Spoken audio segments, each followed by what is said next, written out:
स्वामी की जय। आज आपण सर्वजण या ठिकाणी जमलेलो आहोत आणि जिथे परमेश्वराचं नामस्मरण चिंतन असते ती जागा, तो काळ, तो वेळ सात्विक असतो आणि म्हणून सगळ्यांनी सात्विक आपल्या हृदयामध्ये देवाला आठवावं। त्या काळाचं महत्व विशेष असते। सायंकाळची वेळ आहे। स्वामी सुद्धा उत्तरापंथीकडे अवसर काळामध्ये भक्तजनांचं चिंतन करतात। जे दुःखरूप जीव असतात त्यांचं दुःख हरण करतात आणि जीवात्म्याला अनंत जन्माचे जे काही खते लागलेले आहेत हे स्वामींनी सांगितलेलं आहे, दृष्टांत दिला।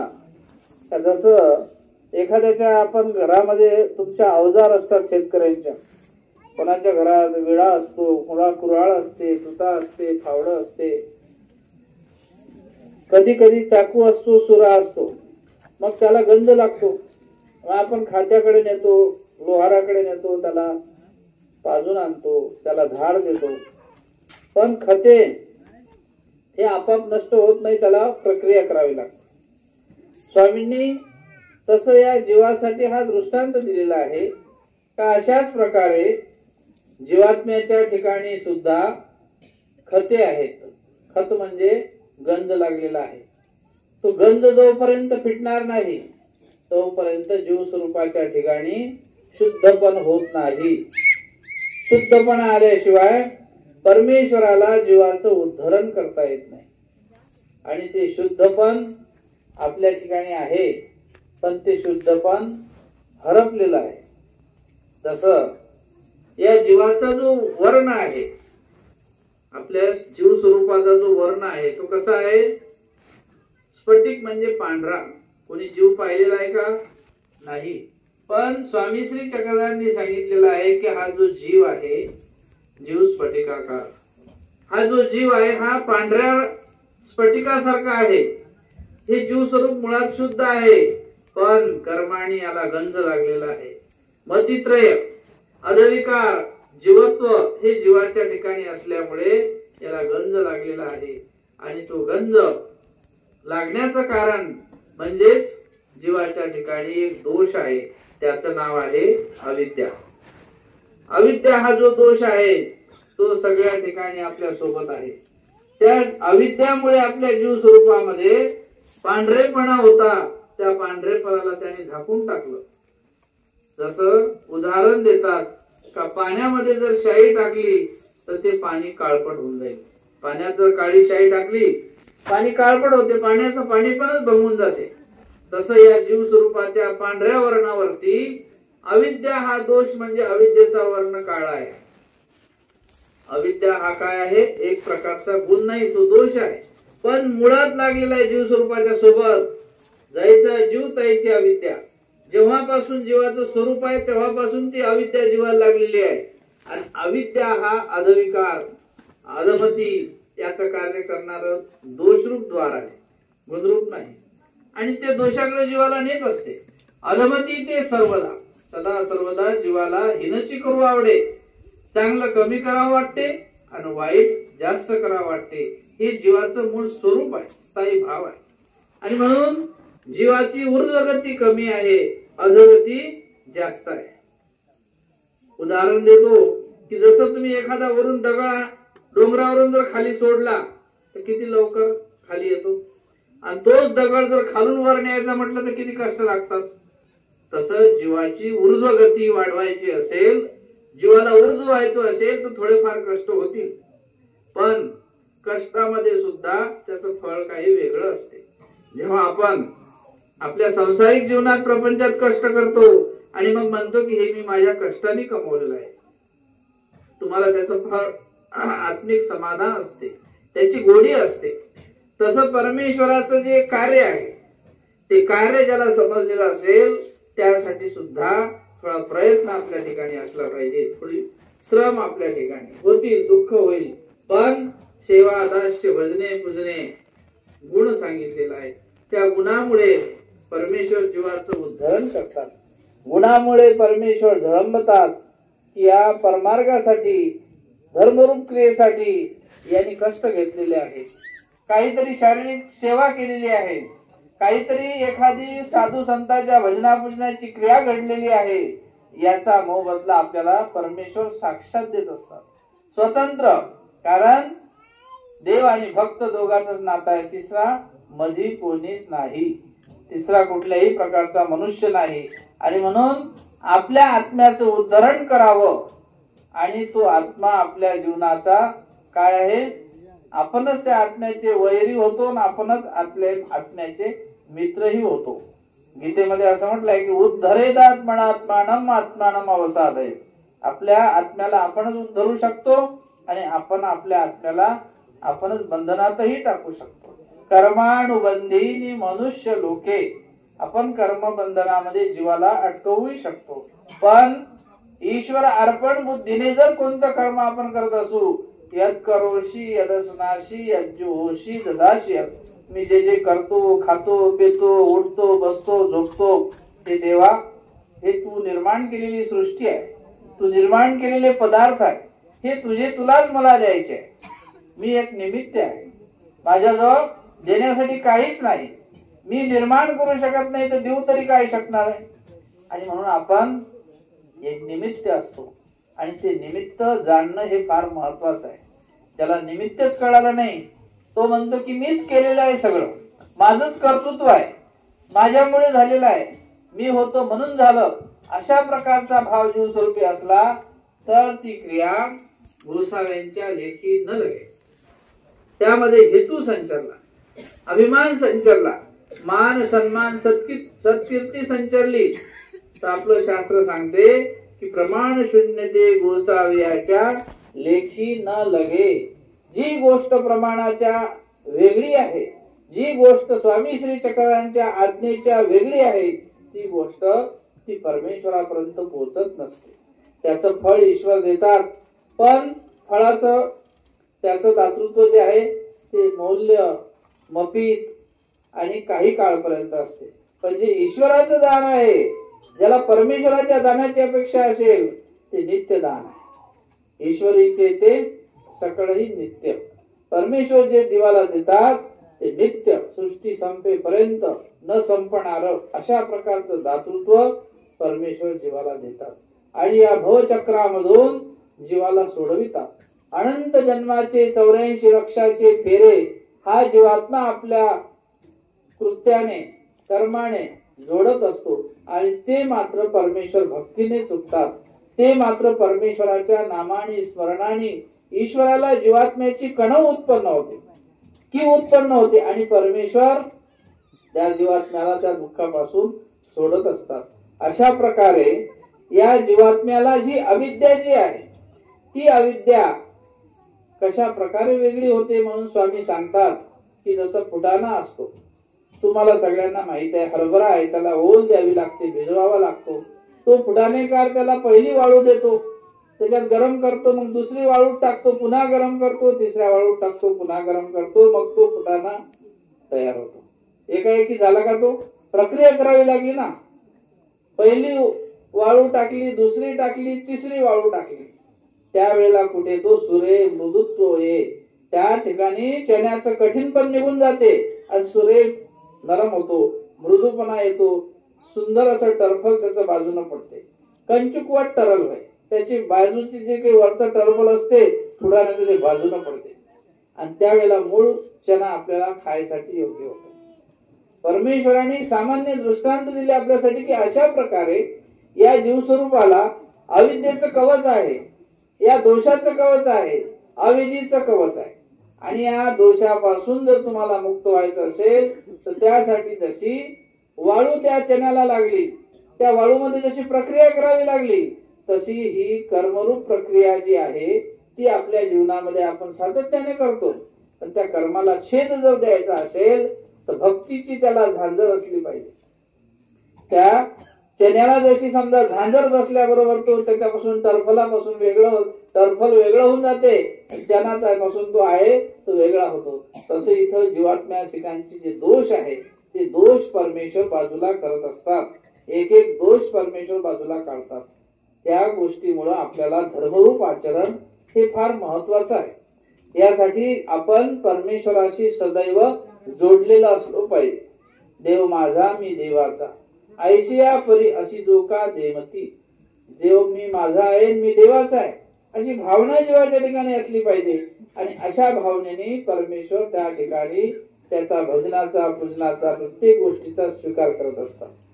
स्वामी श्री चक्रधर महाराजांचं हे जीवोद्धरणाचं कार्य आहे.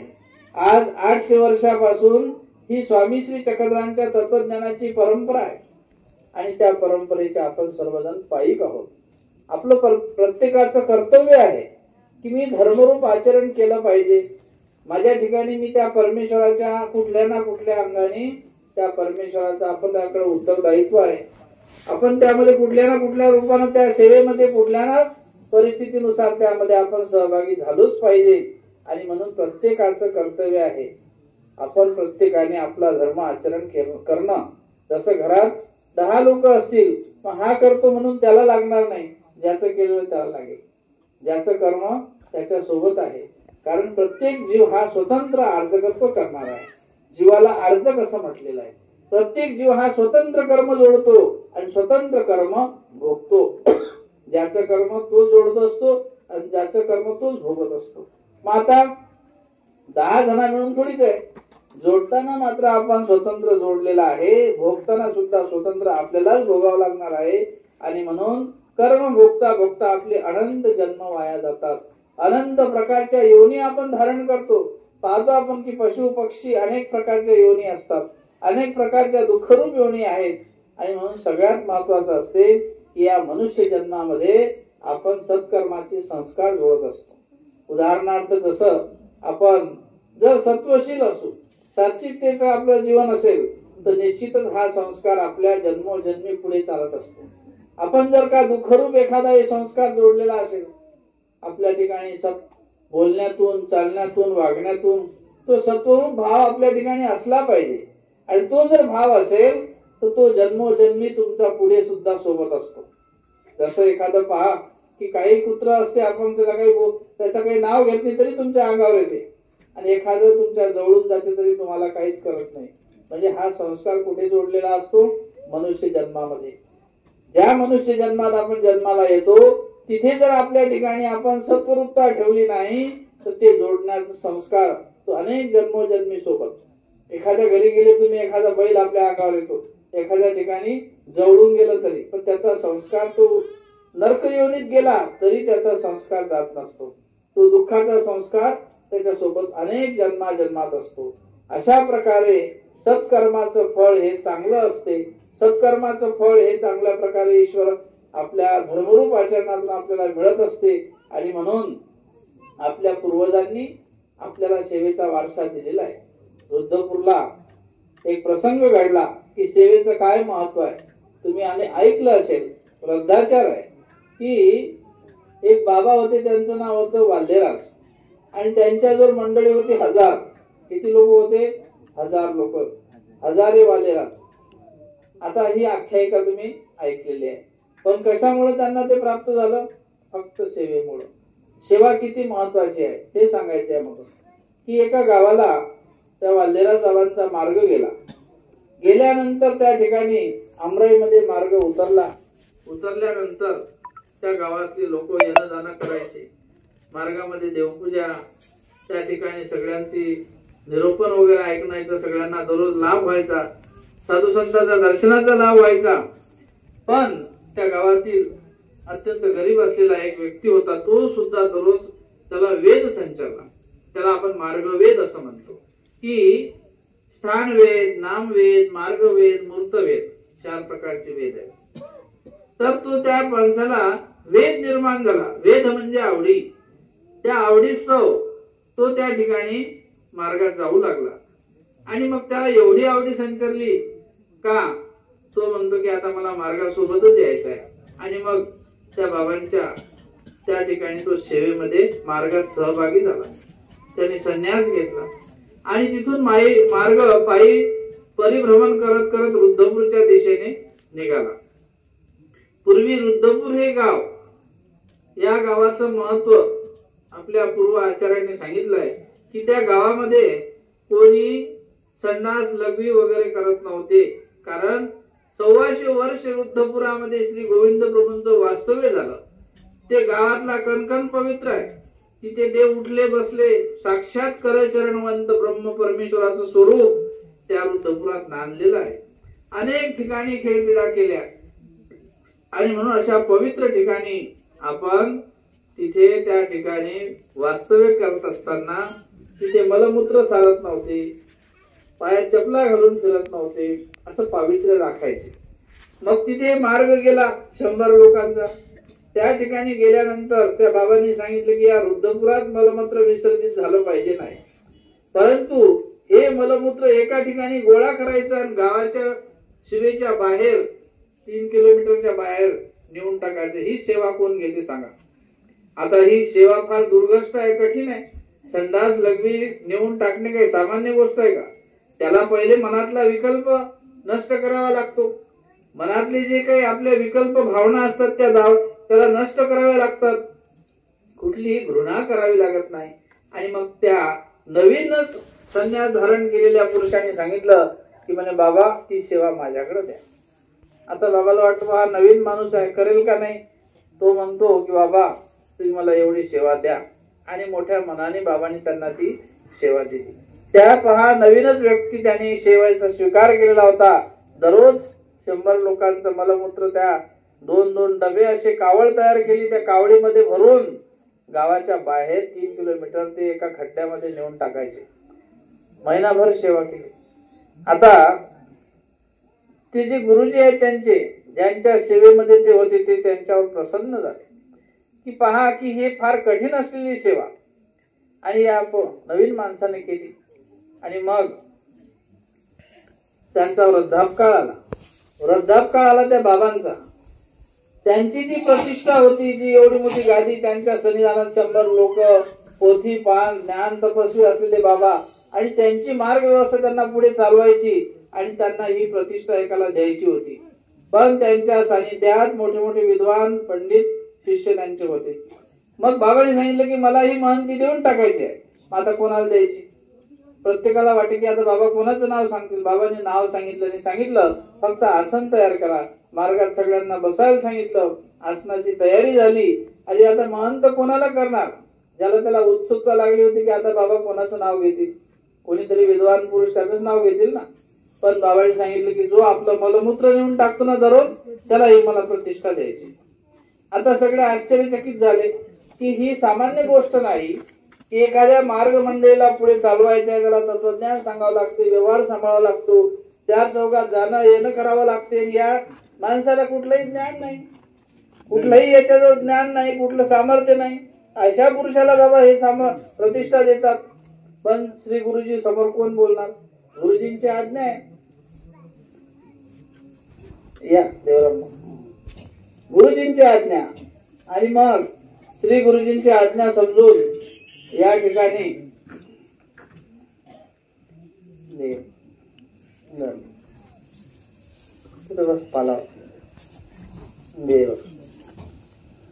श्री गुरुजींची आज्ञा समजून त्या ठिकाणी त्यांना विनंती केली की बाबा गुरुजींनी निरोप पाठवला, तुम्हाला वर बसायला सांगितलं, महंती घ्यायला सांगितली.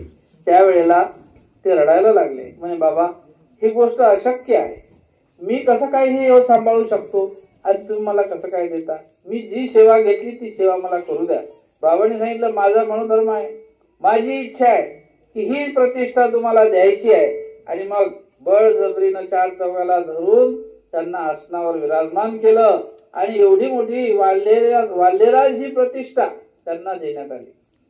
आणि मग श्री गुरुजींचा मनोधर्म म्हणतात, गुरु प्रसन्न तर देव प्रसन्न. आता गुरुजींचा शब्द आहे, देवाला समजा त्यांचा तोष आहे गुरुजींच्या शब्दाचा, आणि त्यांना ती प्रतिष्ठा दिली. दिल्यानंतर दुसऱ्या दिवशी मार्गात चर्चा चालू झाली. आता हे बाबांना प्रतिष्ठा तर केली, पण नवीन माणसाला काहीच येत नाही, अंगठे बहादूर आहे, शिक्षण नाही. आता पोथी कसे सांगतील, एवढं तत्वज्ञान गहन कसं सांगावं? चिंता पडली. आणि मग ते उठतात, सकाळी पश्चातरी रुद्धपुरात राजमठ तिथे जातात, गोविंद प्रभूंच्या श्रीमूर्तीच्या समोर अश्रुपात करतात रडतात, देवाला प्रार्थना करतात की देवा हे काय माझ्यावर कोड आणून टाकलं, की हे काय आता माझ्याकडून जबाबदारी न पेलवणारी तू मला दिली, मी हे कसं करू, लोक माझी निंदा करतील, मला पोथी आली नाही तर मला लोक म्हणतील असा आळाने बसून ठेवला, मी कसं करू. प्रार्थना केली आणि त्यांना थोड्या वेळानं जांभडी आली आणि तिथून श्री गोविंद प्रभूंच्या राजमठाच्या ओट्यामधून एक ज्ञान ज्योत त्यांच्या हृदयामध्ये प्रवेशित झाली. ज्योत आली आणि अशी मुखात गेली आणि अत्यंत ज्ञान तपस्वित्व त्यांना प्राप्त झालं. देवाने त्यांना सहाय्य केलं. त्यांची आराधना, त्यांची प्रार्थना, त्यांची सेवा देवाने स्वीकारली. गुरुजींची प्रसन्नता त्यामागे होतीच आणि प्रत्यक्षात त्यांना शक्तीचा स्वीकार, परमेश्वराने जी ज्ञान शक्ती त्यांच्या ठिकाणी संप्रेषित केली. आणि पहा की त्यांनी मग नंतर मार्गामध्ये अशी काही पोथी केली का अपूर्व. असं सांगतात का सूत्रपाठातलं जे पूर्वीचं प्रकरण आहे थोडंसंच आहे, 5-6 वाक्याचं, ते 6 महिने वाखाणलं म्हणतात त्यांनी. सांगा कसं वाखाणलं असेल.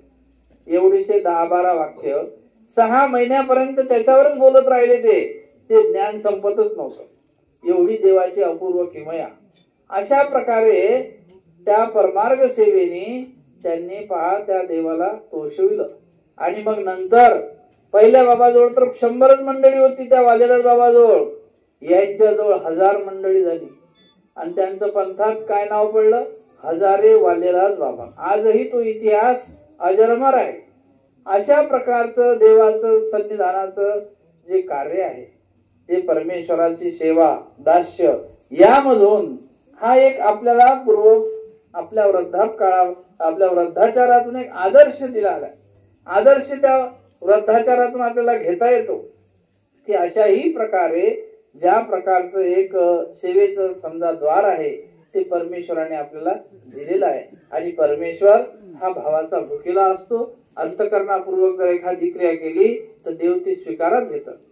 स्वामी श्री चक्रधर महाराज डोमेग्रामला होते आणि डोमेग्रामला असताना त्या ठिकाणी लखुबाईसा नावाची एक बाई, लहामाईसा नावाची बाई, ह्या 2 बाया स्वामींच्या दर्शनाला आल्या. आल्यानंतर त्या ठिकाणी जी लखुबाईसा होती ही द्रव्य संपन्न होती. तिच्याजवळ द्रव्य होतं आणि तो दिवस होता अक्षय तृतीयाचा. आता अक्षय तृतीयाच्या दिवशी वाण देतात काहीतरी एकमेकाला, सणाचा दिवस. मग त्या लखुबाईसांनी देवासाठी वेगवेगळे वाण आणले, पैसे असं देवाला अर्पण केलं. लहामाईसा निष्कंचन, कुठल्याही प्रकारचं द्रव्य नाही, पण उत्तम भाव होता मनामध्ये की मी देवाला काहीतरी दिलं पाहिजे. आणि मग मनात सारखी चिंता की मी काहीतरी देवाला दिलं पाहिजे पण माझ्याजवळ काहीच नाही. येताना दोघी सोबतीनं झाल्या, एकीने क्रिया केली, दुसरीजवळ काहीच नाही. मनात देवाचं काहीतरी मी दिलं पाहिजे म्हणून मनात चिंताही करते आहे आणि त्या ठिकाणी दुःखही करते की माझी क्रिया देवाला कधी स्वीकारात पडेल, मला कधी क्रिया घडेल, असा प्रकारचा मनोधर्म मनात करते आहे. आणि तेवढ्यात स्वामी म्हणतात त्या लहामाईसाला की बाई, ही लखुबाई साईने आम्हाला आज अक्षय तृतीयाची क्रिया केली, तुम्ही काही केलीच नाही. मग पुन्हा तिला दुःख वाटलं की खरोखरच माझ्याजवळ काहीच नाही आणि देवाने म्हणलं तर तू काहीच केलं नाही. दुःख करायला लागले. जीजी, माझ्याशी काही द्रव्य नाही, जर माझ्याजवळ काही असतं मी तुमच्या ठिकाणी निश्चितच क्रिया केली असती, पण माझ्याजवळ काही नाही. आता देवाने तो पहिले मनातला भाव जाणला म्हणून अप्राप्ती करावी लागते. मनामध्ये मला हे परमेश्वरात झालं पाहिजे. पोर जीव करीना तर करीनाशी हावही न बंधे. हाव तर केली पाहिजे इच्छा की देवा मला अशी क्रिया घडली पाहिजे, मला हे माझ्याकडून परमेश्वराचं हे कार्य झालं पाहिजे. आंतरिक हाव आणि इच्छा असली पाहिजे. आणि मग ती लहामाईसा मनातली इच्छा केल्यामुळे देवाने समजा तिला म्हटलं आणि मग ती दुःख करते की मी निष्कंचन, माझ्याजवळ काही द्रव्य नाही आणि मी तुमच्या ठिकाणी क्रिया केली असती पण माझ्याजवळ काही पैसे नाही. मग स्वामी म्हणतात बाई, काही पैशांनीच काही क्रिया स्वीकार होते का? प्रत्येक क्रियेला काही द्रव्यच पाहिजे का? द्रव्य विरहितही क्रियेचा स्वीकार आहे. ही स्वामींचं हे दयाळूपण आहे, ही ईश्वराची कृपा आहे, हे ईश्वराचं मायाळूपण आहे भक्ताविषयी. द्रव्य विरहित कशी क्रिया देव स्वीकार करतील, तिलाही मोठी उत्सुकता लागली. मग ती म्हणते जीजी ते कैशी कसं काय बरं द्रव्याविरहित? स्वामी म्हणतात बाई, तुम्ही काय करा, हे आमची पाणी पिण्याची घागर आहे, ही घागर घ्या. माणसाला सांगतात बाई ही घागर द्या त्यांच्याजवळ. मध्य धारेमध्ये जा, घागर भरून घ्या आणि त्या स्वच्छ घागरीतलं एक पाणी, वाटकाभर पाणी आम्हाला अर्पण करा, आम्ही ते स्वीकार करू. तशाच पद्धतीत स्वामींनी सांगितल्याप्रमाणे लहान माणसा ती घागर घेतात स्वामींची पाणी भरण्याची. ते पाण्याची घागर घेऊन गंगेत जातात. शुद्ध पाणी मध्ये धारीतलं ते पाणी धुवून धावून ते घागर भरून घेऊन येतात. स्वामींचा वाटका असतो पाणी पिण्याचा, त्यामध्ये स्वामींना एक वाटकाभर पाणी त्या अर्पण करतात आणि स्वामी त्याच वेळेला ते पाणी स्वीकार करतात आणि स्वामींच्या मुखातून शब्द निघतात की बाई लहान मायसा तुमची अक्षतृतीया चरितार्थ हो. तुम्ही जी क्रिया आमच्या मनात आम्हाला करण्यासाठी मनात जो संकल्प केला होता ती क्रिया आम्ही चरितार्थ केली. जे गोमट त्या लखुबाईसाला द्रव्याने प्राप्त झालेला आहे, जे गोमट द्रव्याने मिळालं ते गोमट तुम्हाला द्रव्यविरहित प्राप्त झालेलं आहे. हे ईश्वराचं समत्व आहे. म्हणून परमेश्वराला समदाता असं म्हणतात. परमेश्वराला समदाता असं म्हणतात. जसा चंद्राचा प्रकाश सगळ्यावर सारखाच पडतो, पण तोच चंद्राचा प्रकाश जेव्हा सोमकांत नावाच्या दगडावर पडतो त्याच्यातून थेंब खाली पडतो. तोच चंद्राचा प्रकाश वनस्पतीवर पडतो, त्याच्यात वन औषधी निर्माण होतात. तोच चंद्राचा प्रकाश मोठ्या मोठ्या दगडावर पाषाणावर पडतो, ते शीतल होतात, शांत होतात. पण प्रकाश तर सारखाच टाकला की नाही. तसं दातृत्व ईश्वराचं सगळ्यासाठी सारखं आहे. ईश्वर समत्व आहे. समभावानं तो दातृत्व करतो. सगळ्यांचं भलं व्हावं, सगळ्यांचं चांगलं व्हावं हाच ईश्वराचा भाव आहे.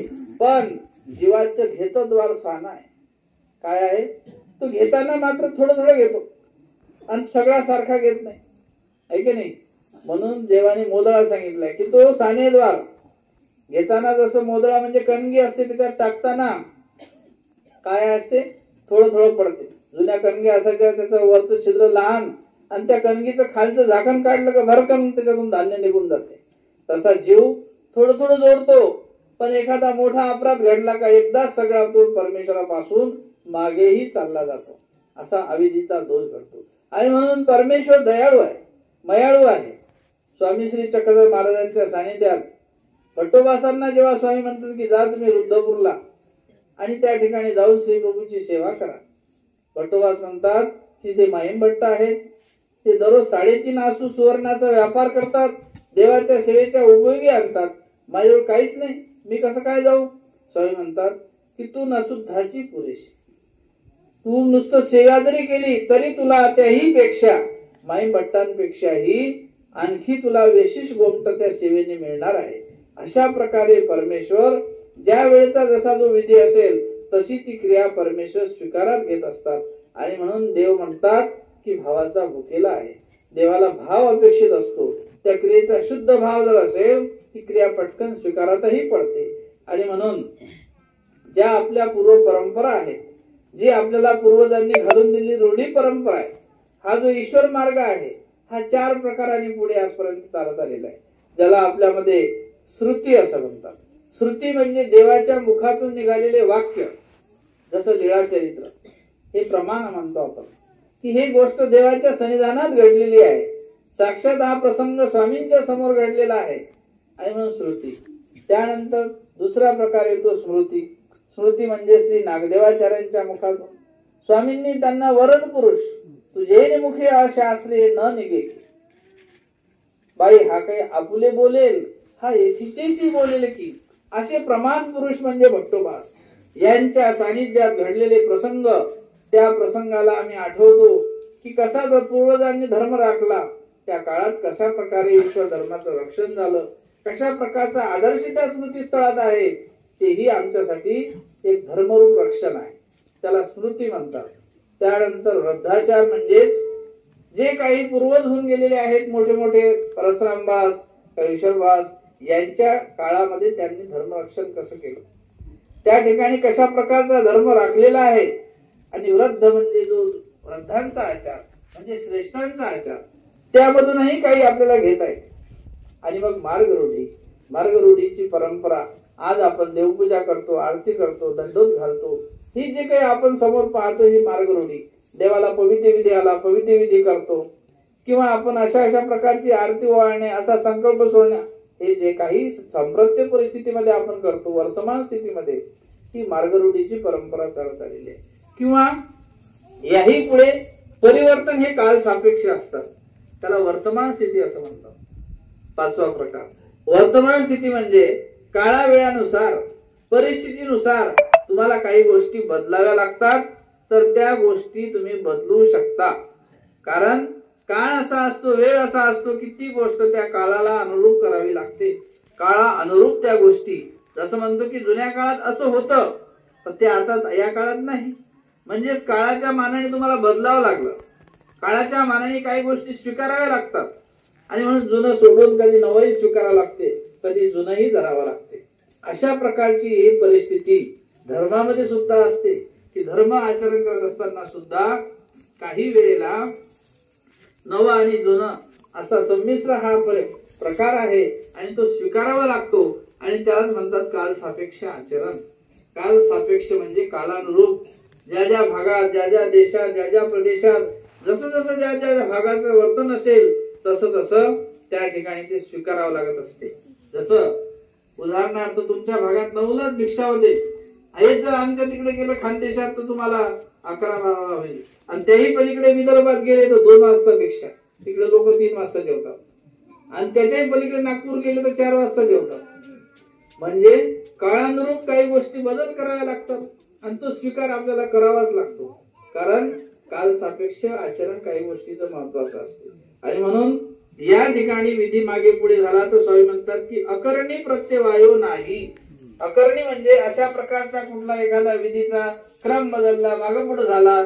जसं प्रत्यवाय नावाचे नरक होता, जयद्रथाचे शिर खाली पडले, त्याच्या वडिलाच्या हातात थोड्या वेळाने म्हणले खाली ठेव, आणि खाली ठेवायला गेलं तर त्याच शिर खाली पडलं, आहे की नाही. महाभारतातला प्रसंग आहे. परंतु तिथे प्रत्यवाय घडला म्हणजे विधी प्रतिमंडला खाली ठेवण्यासाठी तो वेळ गेला ना, त्याचा विधी भंगला तिथे, आणि प्रत्यवाय असतो त्याला स्वतःच शिर खाली त्या ठिकाणी पडलेला आहे. त्याला माहित नव्हतं का त्या ठिकाणी. आता त्याने जर श्राप दिला असता जयद्रथाच्या वडिलांनी त्या ठिकाणी कसं म्हटलं, त्यांनी जर त्याला जर समजलं असतं त्याला जो श्राप देईल तो वरच पुरुष होता, त्या ठिकाणी त्याचा श्राप त्याला लागला.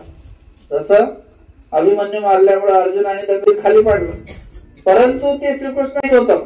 आणि म्हणून काही गोष्टी देवता विधी मधल्या असतात त्या प्रत्यवायाच्या नरकासारख्या त्या भोगाव्या लागतात. परंतु ईश्वर मार्गामध्ये प्रत्यवायासारखं नरक भोगविल्या जात नाही. आपण आपल्या विधीला मागे पुढे करू शकतो, काळावेळानुसार त्या ठिकाणी तो विधी आपल्याला करता येत असतो.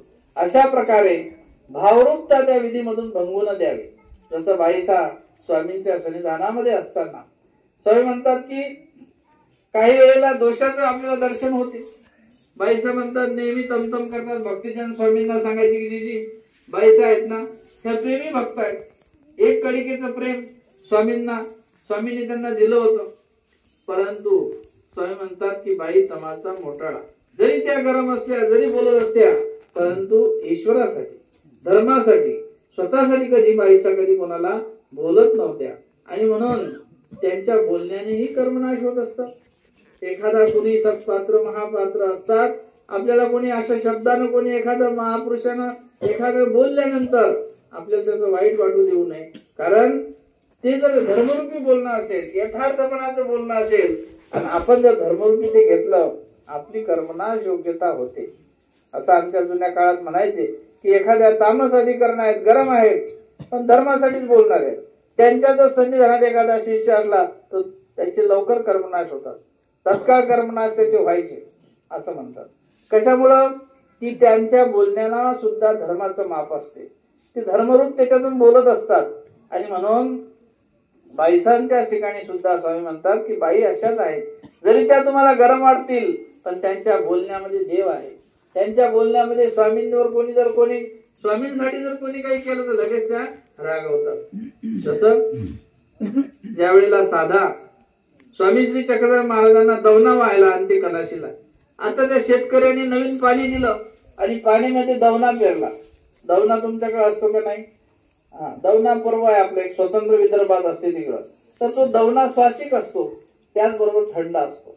जेव्हा उन्हाळी वगैरे लागते, गरम पाणी आपल्याला उन्हाळ्यामध्ये ऊन लागते, तर तो दवना असतो काळ्या, त्या सुकलेल्या काळ्या जरी पाण्यात भिजवल्या थोडा वेळ आणि ते पाणी पिलं का ऊन उतरून जाते. एक अशी औषधी वनौषधी आहे आणि श्वासिक सुद्धा आहे असा दवना.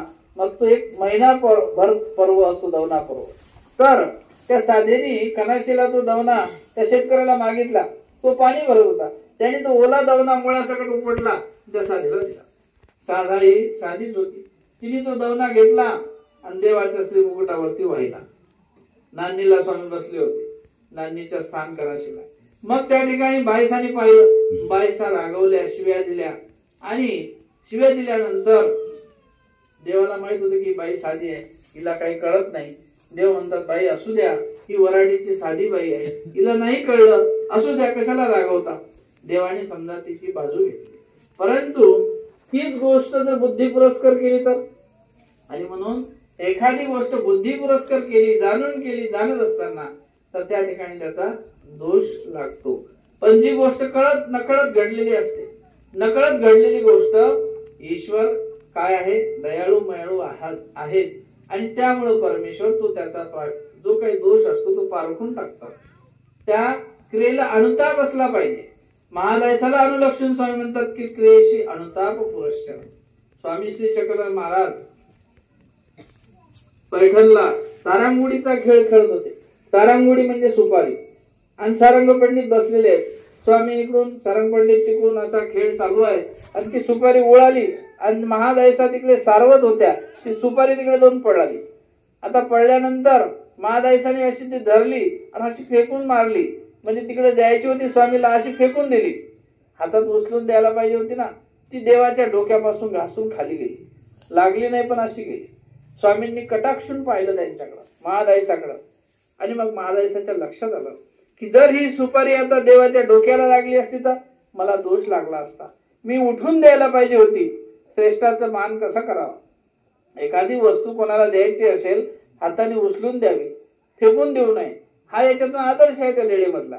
आणि मग त्या महादायसानी समजा ती पुन्हा सुपारी उचलली, देवाच्या हातात तिथं ठेवली आणि पायावर डोकं ठेवलं आणि रडून दंडोत केला की देवा मी चुकली. आणि मग चुकल्यानंतर त्या ठिकाणी तिला अनुताप झाला. पण स्वामींच्या मुखातून शब्द निघाले की बाई असू द्या, चूक माणसाकडून होतच असते. चुकीचा पुतळा जीव आहेच, अज्ञान पण जीवाच्या ठिकाणी आहेच, पण त्या चुकीला मात्र त्याच्या ठिकाणी अनुताप असला पाहिजे ना. आणि म्हणून अनुतापाने शुद्धता होते. बाई क्रियेशी अनुताप पुरश्चरण.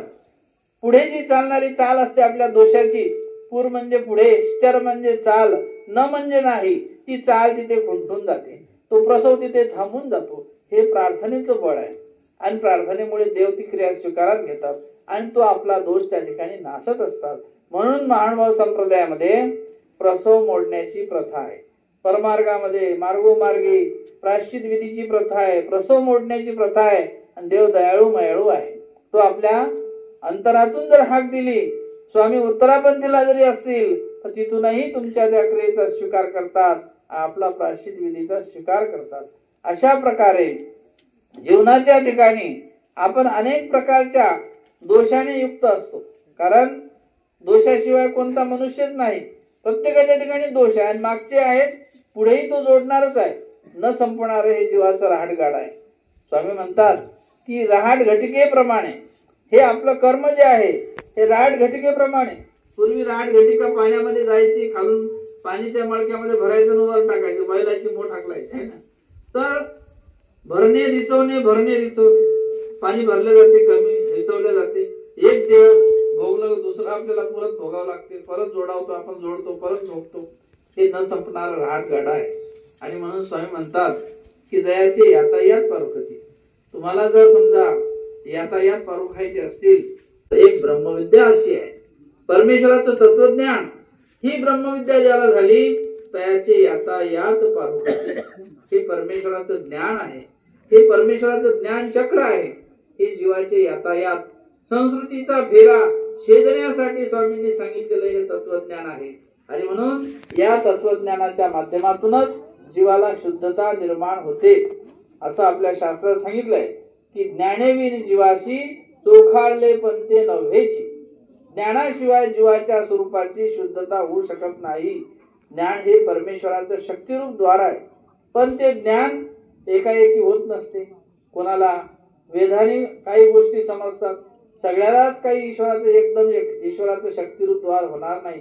पण त्याची सुरुवात आपल्याला मनुष्य देहात करावी लागते आणि मग परमेश्वर युक्त तो झालं का त्या देहात त्याला ज्ञान देतात. नाही या देहात तर पुढच्या देहात देतील, पण सुरुवात इथे करावी लागते. असं म्हणतात की जेची गती शूद्रीशी तेची गती शय्येशी. म्हणजे वेद आणि वेदानं सुद्धा काही गोष्टी परमेश्वराच्या स्वीकारात पडतात, पुढची गोष्ट नंतर. जसं एखादा ज्ञानी असतो, तो ज्ञानाने करतो, त्याच्याजवळ ज्ञान आहे. पण एखाद्याजवळ ज्ञान नाही तरी सुद्धा तो पाहून पाहून देखोदेखी सांगोसांगी करत असतो. जसं स्वामींनी दृष्टांत दिला की कवनी एकी शेष शय्या असे. शेष शय्या म्हणजे पतिव्रता बाई, ती आपल्या पतीची मनोभावे सेवा करते, शेष शयन करते, झोपण्याचा पलंग, उठणं बसणं सगळं मनोधर्मानं त्याच्या ती वागत असते. आणि तिच्या महालामध्ये एक काम करणारी दासी असते, सेविका. ती पाहते की आपली मालकीण त्या पतीची किती मनोभावे सेवा करते. झोपण्यापासून, उठण्यापासून, आंघोळीपासून सगळ्या गोष्टी वेळेवर, टाइमात, आणि कधीही त्याला उलटून न बोलता अशा प्रकारचं ते त्या सेविकेनं तिचं ते बघितलेलं असते. आणि ती म्हणते की किती पतिव्रता धर्म आचरणारी बाई आहे. आणि म्हणून तिचं ते बघून बघून ती सेविका असलेली जी बाई आहे ती सुद्धा आपल्या घरी आपल्या पतीचं तसंच करते. वास्तविक तिचा राजमहल आहे, पण हिच्या घरी फाटकच आहे, तुटकच आहे, पण त्यातही ती त्या मनोभावे सेवा करण्याचा प्रसंग ती स्वतः आपल्या ठिकाणी करते. तिला ज्ञान आहे पतिव्रता धर्माचं म्हणून ती करते. जी राजमहालात आहे ती, हिला ज्ञान नाही, पण फक्त पाहून पाहून करते. म्हणून स्वामींनी सांगितलं की जेची गती शय्येशी, जी गती त्या बाईला होणार आहे, जे फळ पतिव्रता धर्माचं तिला मिळणार आहे, तेच फळ हिला सुद्धा होणार आहे. का होणार आहे? तर तिचं पाहून पाहून तिने तसंच केलेलं आहे. तसं परमेश्वर धर्मात स्वामींनी सांगण्याचं तात्पर्य की एखादी गोष्ट आपल्याला त्याची ज्ञानाची माहिती नाही, पण सामान्य ज्ञान आपल्याजवळ प्रत्येकाजवळ असते. सामान्य ज्ञान हे सहज आहे, याला फार मोठ्या शक्तीची दातृत्वाची गरज नसते. जसं एखादं सामान्य तुम्ही पशु पक्षी जरी पाहिले तर त्याचा चारा कुठं आहे तो बरोबर त्या खुट्याजवळ जातो, पाणी कुठं आहे बरोबर तो सुटून त्या बरोबर त्या पाण्याच्या ओळाजवळ जातो. हे सामान्य ज्ञान पशु पक्षाला आहे. मग आपल्याला सुद्धा काही गोष्टी वेदाने परमेश्वराच्या आवडीने त्या माहिती होत असतात. देवपूजा कशी करावी, दंडोत कसे घालावे, उपहार कसा दाखवावा, विशेष कसा करावा, देवाला कशा प्रकारचं भजन पूजन, साधू संतांचं भजन, ह्या गोष्टी सामान्य आहेत. याला फार मोठ्या ज्ञानाची गरज नसते. आणि हे सामान्य ज्ञान सुद्धा परमेश्वराच्या उत्तम ज्ञानापर्यंत तुम्हाला नेऊन पोहोचत असते. असं म्हणतात की साधनापासून साध्यापर्यंत अवघे कैवल्याची. कैवल्य एकाएकी मिळत नसते. ही कैवल्य नावाची काही वस्तू नाही तुम्हाला एकदम दिली तुमच्या जवळ येऊन पोहोचली. साधनापासून त्याची सुरुवात होते. जसं पायाच नाही तर स्लॅब पडणार आहे का? पहिले पाया करावा लागतो मग स्लॅब पडतो. तसं साधन तुमचं इथं आहे आणि साधनामध्ये तुमच्या ते बीज रुतलेले आहे. साधनामध्ये तुमच्या आवडी, स्मरण, वेद ही क्रिया तुमची स्वीकारात घेतात आणि मग पुढे परमेश्वर कैवल्याचं द्वार स्वयं त्याच्यासाठी परमेश्वर तो प्रयत्न करतात.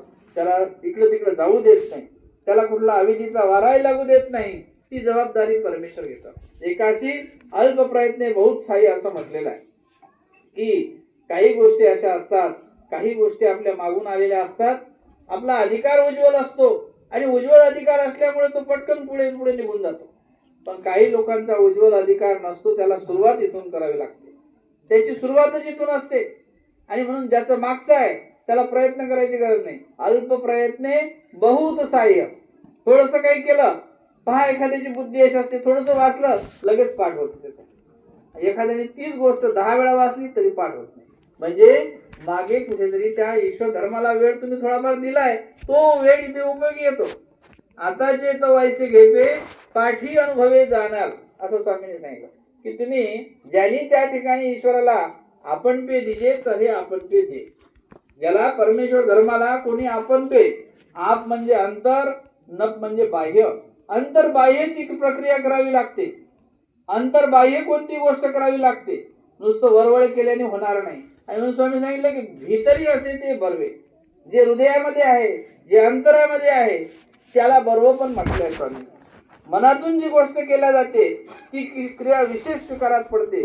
आणि म्हणून त्या ठिकाणी त्या क्रियेचा स्वीकार होण्यासाठी स्वामींनी त्या आप म्हणजे अंतर, नप म्हणजे बाह्य, अंतर्बाह्य प्रक्रिया, जसं सुधरीच्या दृष्टांतामध्ये सांगितल्याप्रमाणे जी गोष्ट त्या पतिव्रतेला झाली तीच गोष्ट एखाद्या वेदवंत पुरुषाला सुद्धा होत असते आणि वेधाने परमेश्वर सुद्धा आपल्या हृदयामध्ये आपल्याला प्राप्त करता येतो.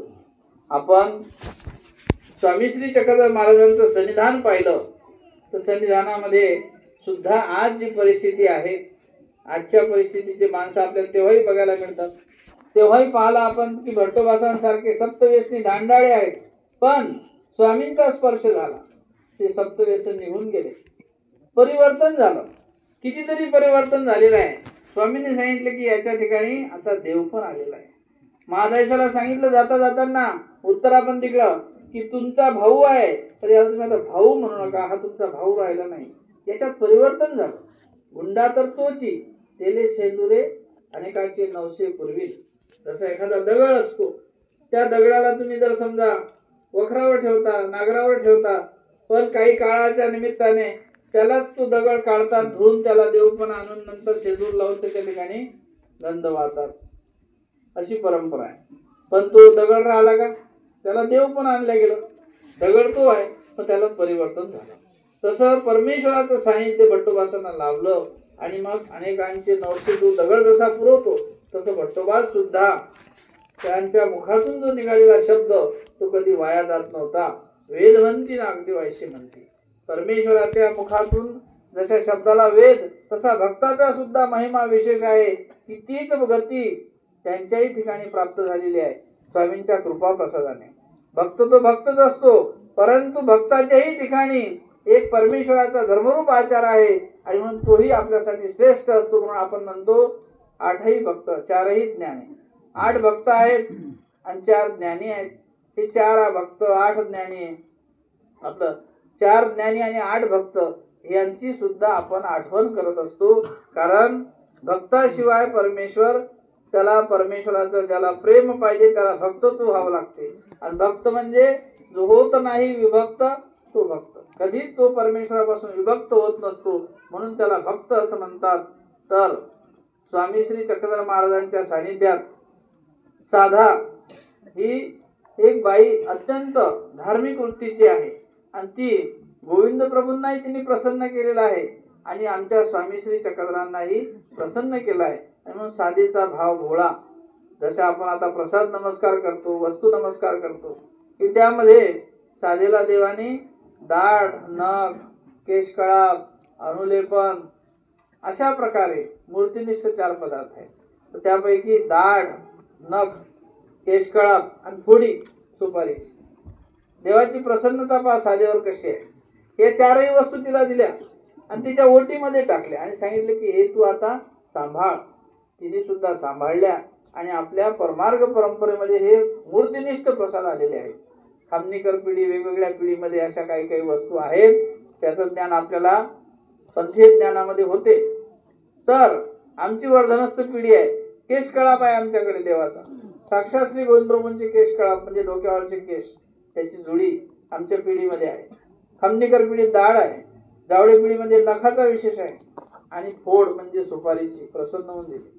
तर एखादी प्रसन्नतारूप वस्तू परमेश्वर कसं जाणतात पहा. की साधा ही श्री गोविंद प्रभूंच्या सेवेमध्ये रुद्रपूरला होती. रुद्रपूरला असताना त्या ठिकाणी दररोज श्री गोविंद प्रभू बाबा खेळ क्रीडा करण्यासाठी बाहेर जायचे. आता जेव्हापर्यंत ते बालक अवस्थेत होते स्वतःच जायचे, थोडे प्रौढ झाले तरी स्वतःच जायचे. पण ज्या वेळेला स्वामी श्री चक्रधर महाराज रुद्रपूरला उत्तरापंथीकडे गेले त्यावेळेला स्वामींनी सांगितलं आमच्या शिष्य वर्गाला, भक्तजनांना की तुम्ही आता गोविंद प्रभूच्या सन्निधानात जा, तुम्हाला गोविंद गती आहे.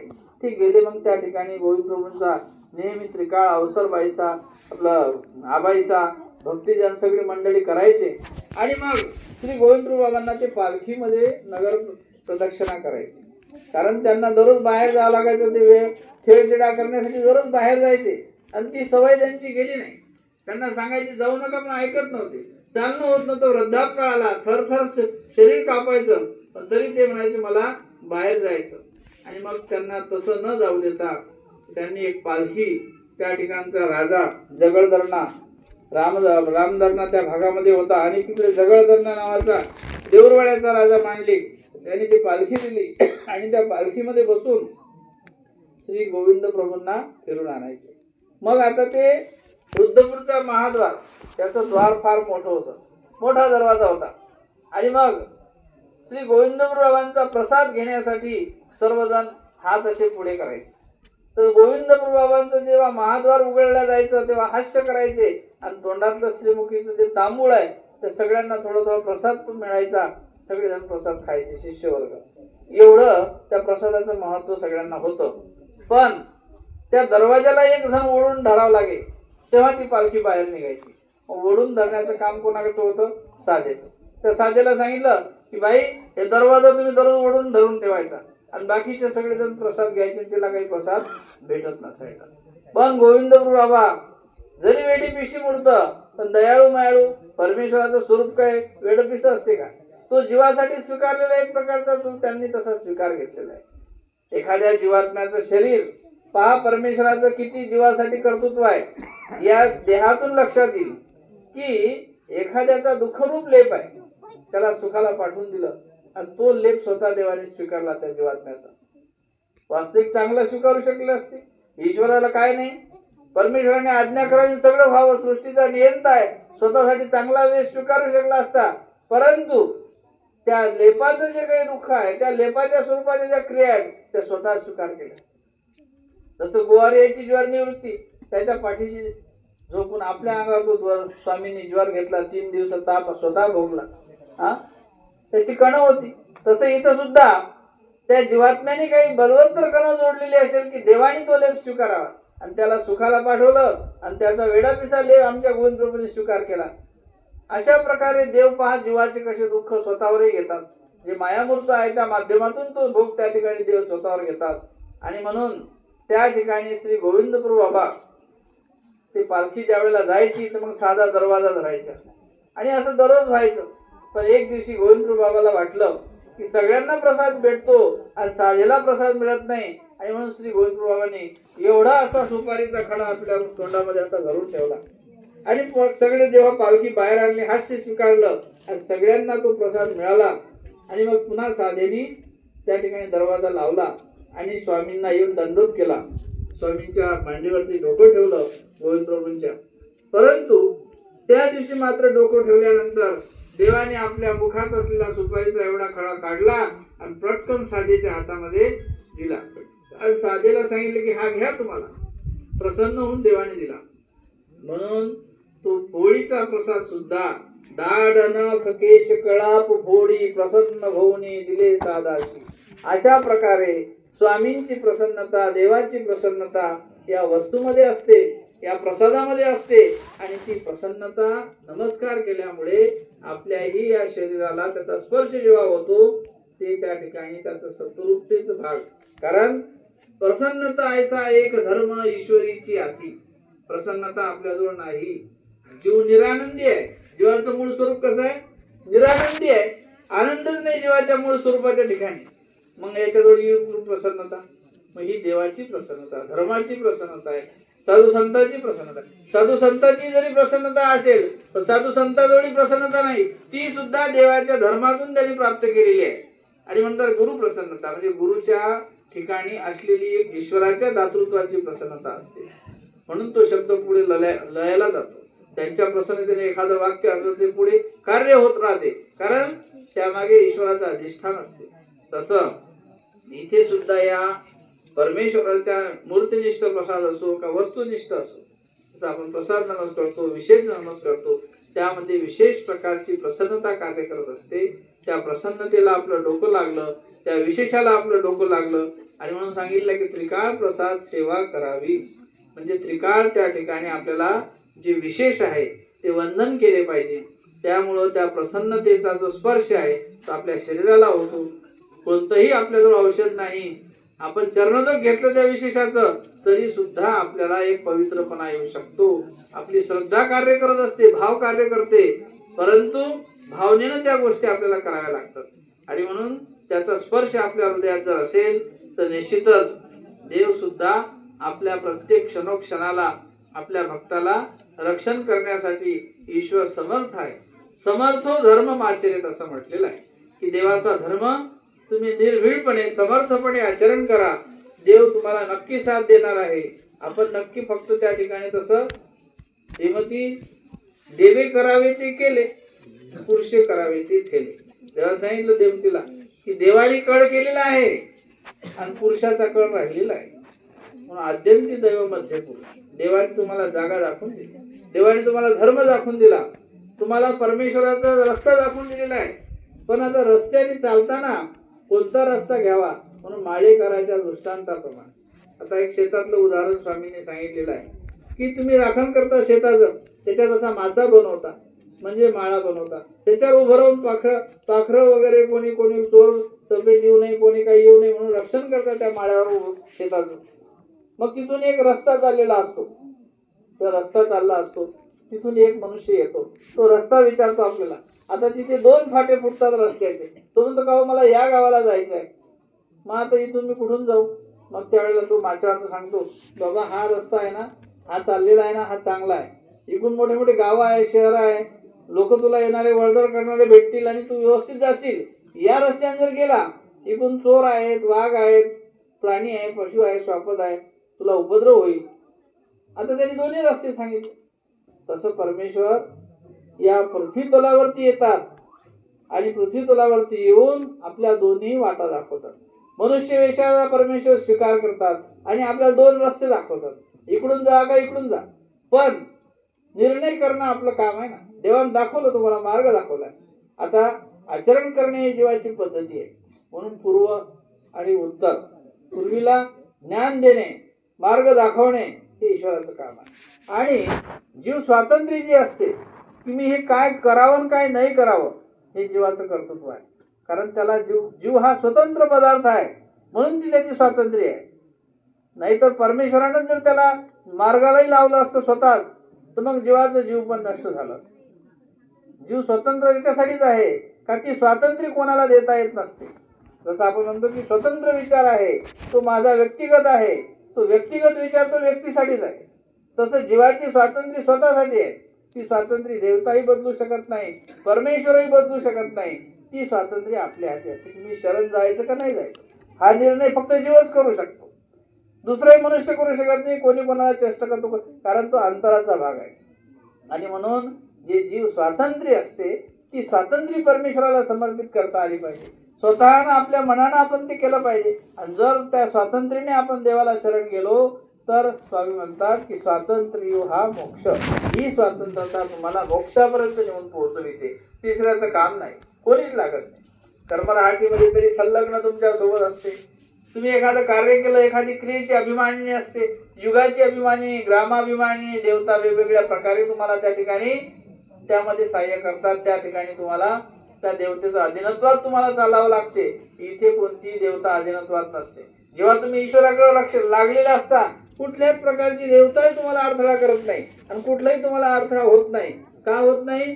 तर ते कार्य निर्विघ्नपणे परमेश्वर शेवटाला नेत असतात. आणि म्हणून कुठल्या भविष्याची गरज नाही, पंचांगाची गरज नाही. एक तुम्ही देवावर सुपारी ठेवली की देवा आता मी हे कार्य करणार आहे, हे तुला सहाय्य करायचं आहे, संपला विषय. मुहूर्त पाहायची गरज नाही, पंचांग पाहायची गरज नाही. कुठल्याही प्रकारे त्या देवाला तुम्ही समर्पित व्हा. तुमच्या पाठीशी देव उभाच आहे. याला म्हणतात समर्थ धर्म. हे समर्थ परमेश्वराचं कार्य आहे. त्याचं ना आपलंच नातं आहे दोघांचं, तिसऱ्याचं नातं नाही. अशा प्रकारचा धर्म आपल्या हृदयात जर असेल तर तुम्हाला निश्चितच ईश्वराकडे जाण्यासाठी हा रस्ता सोयीस्कर आहे. आणि म्हणून देव जगामध्ये आहे, देवाचं सत्य आहे आणि सत्य याला धर्म असं म्हणतात. सत्याचंच माप धर्म आहे. आपण पाहतो तोल काटा असतो, त्याच्यावर लिहिलं असतो धर्म काटा. धर्म म्हणजे काय की तिथे वजन करायला ते गेलं का तो फक्त तुम्हाला दाखवणार हे सत्य जेवढं आहे तेवढं. तसं धर्म ही सत्याची बाजू आहे की नाही. आणि म्हणून प्रपंच हा व्यवहारिक असतो. प्रपंचामध्ये तुमचा व्यवहार केला जातो. व्यवहाराने धर्म सिद्धी जात नसतो. सत्य नृत्य व्यवहार ही व्यवहाराची व्याख्या केली देवाने. खरं आणि खोटं त्याला व्यवहार म्हणतात. 1 रुपयाची वस्तू 1 रुपयाला विकता येत नाही, त्याला 2 रुपये 4 रुपये लावून विकावी लागते, खोटं बोलावं लागते. पण धर्मात तसं करता येत नाही आहे की नाही. 1 रुपयाची गाठी आणली तुम्हाला 1 रुपयाला, तुम्हाला 5 रुपयाला विकता येणार नाही मला. 1 रुपयाची आणि 1 रुपयालाच विकावं, त्याचं माप आहे सत्य. धर्मात ती गोष्ट करता येते, धर्मामध्ये व्यवहार बाजू येत नाही. अशा प्रकारे व्यवहारे धर्मसिद्धी न वचे, असं अर्थशास्त्र सांगते. व्यवहाराने तुम्ही धर्माकडे बघू नका. धर्म जर तुमच्या हृदयात असेल, धर्मामध्ये आपोआप व्यवहार येऊन जातो. काही गोष्टी आपण धर्म म्हणून करायच्या असतात. आपण म्हणतो ना की व्यवहाराने केलं, पण व्यवहाराने केलं तर ती गोष्ट दृष्ट आणि अदृष्ट साध्य होत नाही, असं स्वामी म्हणतात की दृष्टे अदृष्ट न साधे. स्वार्थातून परमार्थ मिळणार नाही, परमार्थातून स्वार्थ आपोआप भेटतो. देवाला निर्हेतुकपणे क्रिया करा, आपोआप तुमचा स्वार्थ पूर्ण होईल. पण क्रिया मुळात निर्हेतुक असली पाहिजे. ईश्वराचं मूळ अधिष्ठान त्याच्या ठिकाणी असलं पाहिजे. नाही तर मग पहिले आपला प्रपंच स्वार्थ, मग त्याच्यात देव आणला वरून, तर मग ती क्रिया हेतुक होते. पण मुळात जर त्या ठिकाणी निर्हेतुकता असेल, कोणती क्रिया असो, आपल्या घरात अनेक कार्यक्रम असतात, लग्न असतात, सगळ्या गोष्टीत तुम्ही ईश्वराचं पहिले अधिष्ठान, पहिले भगवंताचं नमन आहे, पहिले देव आहे, नंतर आपलं पुढची गोष्टी प्रक्रिया असतात. अशा प्रकारे धर्म आपण राखावा, आपल्या धर्माला दृढपणा आणावा. आजच्या निरूपणात एवढं सांगून माझे 2 शब्द या ठिकाणी संपवतो. सर्वज्ञ श्री चक्रधर स्वामी